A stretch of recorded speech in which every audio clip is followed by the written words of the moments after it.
Hello students. Class 10th में हमारा जो चैप्टर चल रहा है वो है समांतर श्रेणी और उसकी प्रश्नावली 5.2 हम स्टार्ट कर रहे हैं। तो उसका क्वेश्चन नंबर आपके सामने है। अब क्वेश्चन नंबर में क्वेश्चन 1 में आपको एक टेबल दे रखा है।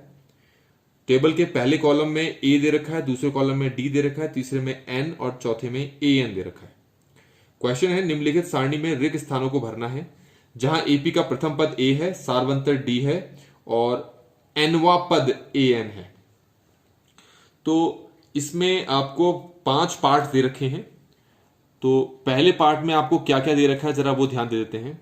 पहले पार्ट में ए दे रखा है आपको 7, डी दे रखा है आपको 3, एन दे रखा है आपको 8 और आपको ए एन नहीं दे रखा है। ठीक है, तो आपको पहले से बता चुका हूं मैं, आपको यहां nth पद निकालने के लिए कहा है ना। तो ये जो एक्सरसाइज है इसमें ए एन का फॉर्मूला लगेगा आपका ऑलवेज। ए एन का फॉर्मूला होता है आपका ए प्लस एन माइनस 1 डी। आपको जो जो वैल्यूज यहां पर दे रखी हैं वो इसमें आप रख दो और सॉल्व करते जाओ। आपको ये निकालना है ना। तो ए कितना दे रखा है पहले लिख लेते हैं। यहां ए है आप 7, एन कितना है 8 माइनस 1 और डी कितना है हमारे पास 3। ये यहां पर भी मैं n रख लेता हूं, कितना है 8, तो ए 8। अगर आपको n दे रखा है, जैसे कि इस क्वेश्चन में n दे रखा है, उस n को जब ए एन में जो n है यहां पर रखोगे तो ये ए 8 हो गया। इसको हम पढ़ेंगे 8वां पद निकालने की। तुम्हें ए एन कहा है मतलब तुम्हें 8वां पद निकालने के लिए, क्योंकि ये वाला n यहां इन्होंने रख के नहीं दिखाया है, लेकिन आपको पता होना चाहिए। अगर n आपको दे रखा है तो इसका मतलब है कि ये n यहां रखोगे तो तुमसे a8 निकालने के लिए कहा है। a8 का मतलब 8वां पद निकालने के लिए कहा है। तो इसको जरा मैं सॉल्व करूंगा तो 7 प्लस 8 माइनस 1 कितना हो गया 7 गुणा 3, 7 प्लस 7 में 3 गुणा करो तो कितना है 21 और ये हमारे पास कितना आ गया 28। तो आपके पास जो 8वां पद है वो आपके पास क्या आ गया 28, जो कि पहले क्वेश्चन में जो है, पहले क्वेश्चन के पहले पार्ट में जो है आपका तीसरा चौथा हिस्सा खाली था ना ए एन, वहां आपको डैश की जगह भरना है। अब सेकंड वाला देखते हैं, सेकंड वाले में क्या कहा है। सेकंड वाले में आप देखोगे उसमें आपको ए दे रखा है। जो जो चीज दे रखी है पहले वो लिख लो, फिर बोलो जो चीज दे रखी है उसको लिखते जाओ।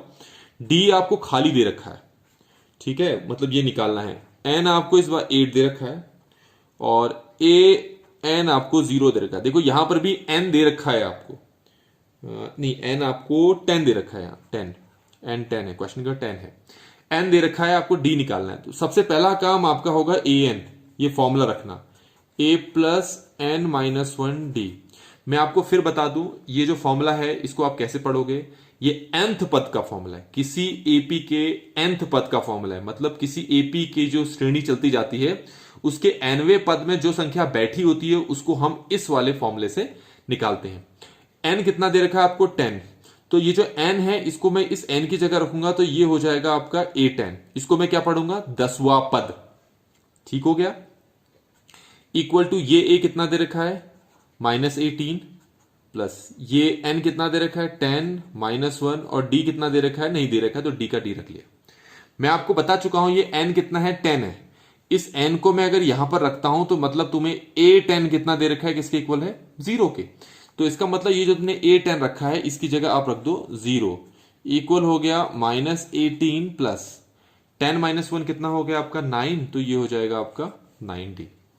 अब ये जो हमारे पास -18 है इसको मैं यहां शिफ्ट करता हूं तो -18 यहां आकर क्या हो जाएगा +18 इक्वल टू क्या है 9d।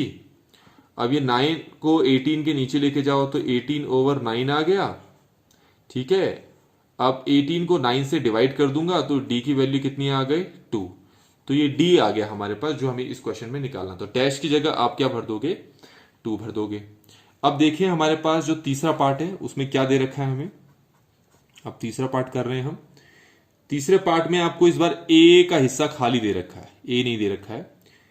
d दे रखा है आपको -3, n दे रखा है आपको 18 और an दे रखा है आपको -5। आपको फिर से बोल देता हूं मैं, इस बार भी n दे रखा है ना आपको। ये n को अगर मैं यहां इस n की जगह रखूंगा तो n कितना है 18 है ना, यहां इसकी जगह रखो तो 18 इक्वल टू -5। तो मैं 18वें पद का मान दे रखा है कितना -5। अब फॉर्मूला लगाते हैं जो हमने सीखा था, a n equal to a plus n minus one d. तो nth पद, किसी एपी के nth पद को निकालने का ये फॉर्मूला है। इसमें जो चीज जहां जाए वो रखते हैं। n की जगह आप क्या रखोगे 18, a आपको नहीं दे रखा है, n की जगह क्या रखोगे 18 माइनस वन, d कितना है आपके पास -3, a 18 का मान कितना है आपके पास -5, तो इसको हटाकर देखो -5, a ऐसे ही रहेगा। 18 माइनस वन कितना हो गया 17 मल्टीप्लाई -3। अब इसके बाद -5 इक्वल टू a माइनस 17 के साथ -30, 17 -3 होता है आपके पास -51। ठीक हो गया। अब a निकालना है तो इसको यहां लेके जाना पड़ेगा, पहले से -5 है हमारे पास, -51 यहां अगर हो जाएगा +51 इक्वल टू a। अब -5 + 51 ये होता है हमारे पास 46, तो a की वैल्यू हमारे पास कितनी आ गई 46। तो जो ब्लैंक हिस्सा है वहां पर 46 पर हो गया। अगला हमारे पास फोर्थ है। फोर्थ में भी देखते हैं हमें क्या क्या चीज दे रखी है। इसमें आपको a दे रखा है कितना, a दे रखा है -18.9, d दे रखा है आपको 2.5, फिर आपको n का कॉलम खाली दिया है और an दे रखा है आपको 3.6। इस बार तुम्हें n नहीं दे रखा है तो यहां कुछ नहीं भरोगे, ठीक है। तो हम फॉर्मूला लगाते हैं, an का फॉर्मूला क्या होता है हमारे पास a plus n minus one d. बार बार ये फॉर्मूला यूज होगा इसलिए आपको याद हो जाना चाहिए, कोई पूछे तो ये पता होना चाहिए एपी के nth पद का फॉर्मूला है। अब जो चीज जहां दे रखी है उसको रखते हैं, इस बार n नहीं दे रखा है तो ये हमारे पास कितना है 3.6, a कितना है -18.9, n नहीं दे रखा है और d दे रखा है हमें 2.5।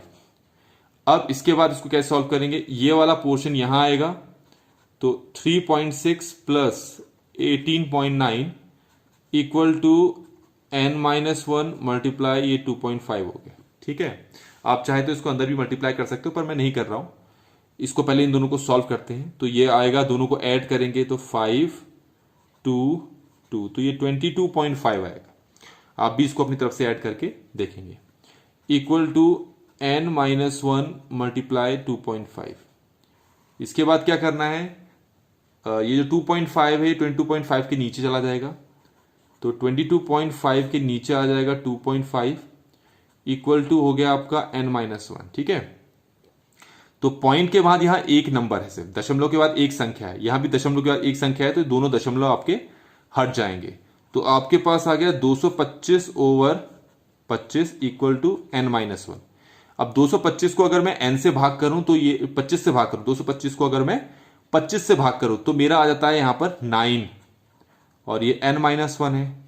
इस 1 को अगर मैं यहां लेके आता हूं तो 9 + 1 इक्वल हो गया n, तो n की वैल्यू यहां पर हमारे पास कितनी आ गई 10। तो ये वाला जो कॉलम है ये यहां पर हमारा 10 भरा जाएगा। तो ये फोर्थ वाला हमारे पास पोर्शन हो गया। आइए देखिए फिफ्थ पोर्शन में हमसे क्या कहा है। फिफ्थ पोर्शन में क्या करना है हमें, फिफ्थ पोर्शन में आपको a की वैल्यू दे रखी है 3.5, ठीक हो गया। d दे रखा है आपको 0, n दे रखा है आपको 105 और तुम्हें इसमें निकालने के लिए कहा है an, ये वाला हिस्सा खाली पड़ा हुआ है। तो कैसे निकालोगे इसको, तो पहले आप an का फॉर्मूला डालो। an का फॉर्मूला होता है आपका a प्लस n-1 d, ये लगा लिया। अब इसमें जो चीज जहां है n आपको पता है, बिल्कुल पता है 105 है, तो इस n की जगह 105 रखो तो n 105 इक्वल टू a कितना है आपका, a है आपका 3.5, a आपके पास है 3.5, n कितना है 105 -1 और d कितना है आपका 0, ध्यान रखना d 0 है यहां पर। तो आसान है, 3.5 का 3.5 कॉपी कर दिए, 0 को देखो 105 में से 1 माइनस करोगे तो आता है आपका 104। अब 104 को जब मैं 0 से मल्टीप्लाई करूंगा तो 0 ही आएगा ना, तो क्या बचा मेरे पास 3.5। तो हमारे पास A105 का आंसर कितना आ गया 3.5। तो ये हमारे पास यहां पर आ चुका है। तो A105 हमारे पास 3.5 आ गया है। तो ये हमारे पास फर्स्ट क्वेश्चन के सारे पार्ट्स यहां पर खत्म हो जाते हैं। वीडियो आपको अच्छी लगी हो तो लाइक जरूर करें, लाइक आपको करना ही करना है, और शेयर जरूर करें, और चैनल को सब्सक्राइब नहीं किया तो सब्सक्राइब भी जरूर कर लें। Thank you so much.